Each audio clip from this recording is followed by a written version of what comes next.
Hello everyone, Christ is among us. I'm continuing my talks on a guide to the domestic church, and the next subject that they tackle is the Bible. The title of the chapter is actually reading and praying the Bible, which I think is really important to make that distinction. We don't want to just read our Bible. We want to actually use it as a tool to listen to what God is saying to us in the present moment for our lives today.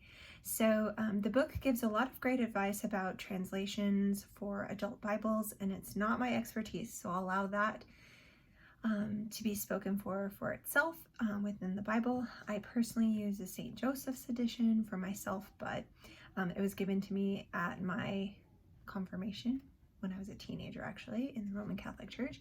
So I've just had it my whole life, and that's what I use, and I'm attached to it. So beyond that, I don't have any particular advice for you on the translations other than to get one and to get your hands on it. There's two priests that I really admire within the eparchy, and when they speak their Bible, the back cover is like worn off. So you can tell they've really been holding it and really been studying it, and they know their Bibles. They're incredible and smart. Father Hezekiah, Father Sebastian, out in California. So if you ever have an opportunity to hear them speak from their worn out Bibles, I would encourage you to listen to them.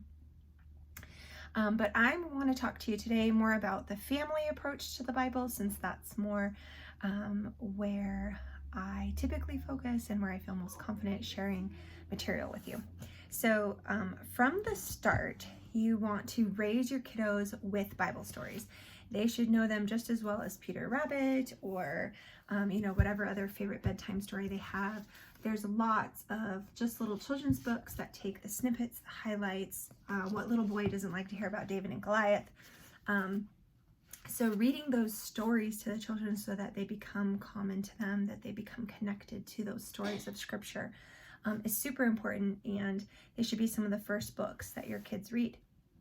And not just set up on a separate shelf that only mama and daddy or mama and baba have access to. It needs to be a shelf that they can pull books from easily as well. And then you want to move into reading to them, at least from a children's Bible, if not from an adult Bible.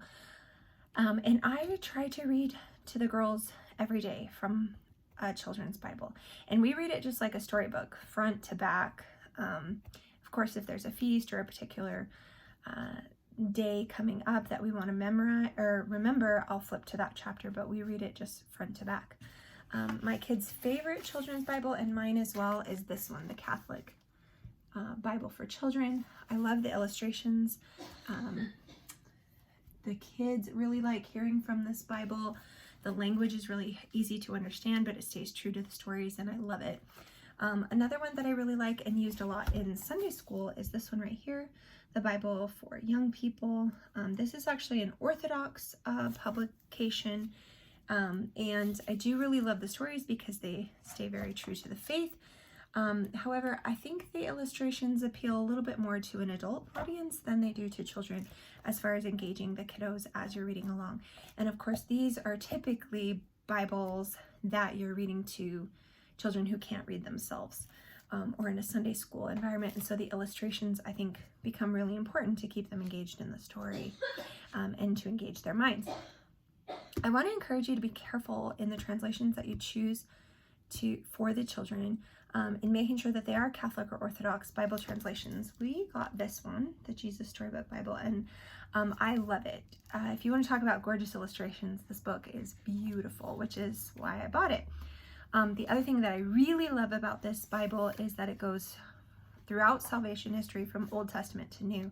But at the end of every story that they share, they point to Christ. So they show that the Bible is the story of our salvation history, and Old Testament points to New, points to Christ. However, I didn't love the way that they handled the resurrection and the crucifixion. It didn't seem like really true to Catholic theology. And definitely at the Last Supper, they have Jesus say, "This is like my body." So we want to make sure that we are teaching our children the true faith. This is my body, this is my blood. That is what Christ said. That is our faith. It is our gift. So I was bummed when that came out of this one, but I just point that out so that you'll be aware of maybe some things to look for in those children's Bibles. But the main point being to read to them every day, even just a small paragraph from Scripture, so that they're engaged and become familiar with those stories. Now, if we flip to more of the family's engagement in Scripture and in the Bible, I think a great tool for the family to utilize is your parish calendar. If your parish doesn't offer one, I've always put the offer out there. Message me and I will share one of my parishes with you. We typically have extras. But on each day of the calendar, they have the readings that the church recommends for those days, and of course the Sunday readings that you're going to be hearing on Sunday. So as a family, or perhaps for your older readers, teens, they could read these readings on their own on Friday or Saturday night. As a family, you could read the gospel for that coming Sunday as a family. God With Us online puts out a video that is an in-depth Bible study of the Gospel Sunday that's coming up on Sunday. And I would highly encourage you to utilize that resource. It's free, and I get that every week and listen to that.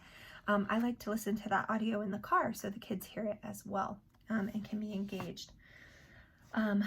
Another thing that's really great is once your kiddo can read and read well, is to give them their own Bible. And we just got this one for our 8-year-old. She is an excellent reader for 8. So she's in 2nd grade, but she reads at probably 5th or 6th grade level. So this is appropriate for her age, but a great reader, and then up to teens. I and my husband both were really impressed with this Bible. It's a great translation, but it also has a lot of historical information, cool facts, and it's really engaging layout for the kids. And our 8-year-old loves this so much that before bed, she's pulling this out and she's choosing to read this as opposed to any other fiction that she might read. So I do recommend this Bible. We got it on Amazon. So I do recommend that to you. So those are basically my tips. Make the Bible readily available. Learn it, know it. I've told you guys before, I think what keeps me motivated to read my Bible every day is when I have a plan.